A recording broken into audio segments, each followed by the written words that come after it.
Hey all, it's our கிரிவலம் டே. எங்களுடைய கிரிவலம் எப்படி இருந்துச்சுன்றதை இந்த வீடியோ ஃபுல்லாக கொடுத்துருக்கோம். ஸோ வீடியோ ஸ்கிப் பண்ணாமல் எப்படி இருந்துச்சு மறக்காமல் கடைசி வரைக்கும் பாருங்கள். உங்களோட எக்ஸ்பீரியன்ஸையும் நீங்கள் இந்த கமெண்ட் செக்ஷனில் சொல்லிட்டு போங்க. இந்த வீடியோ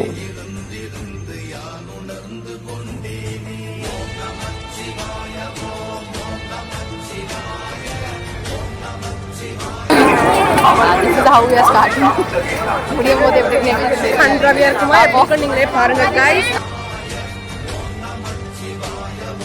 After 10 minutes யாகங்கள் நித்தம் செய்து பூஜிக்கும் பக்தி அதிலும் உன்னை காணலாம். பசி என்று தன் முன் வந்து கையேந்தி கேட்கும் போது தன் உணவை தந்தால் கூட உன்னை காணலாம். உன்னை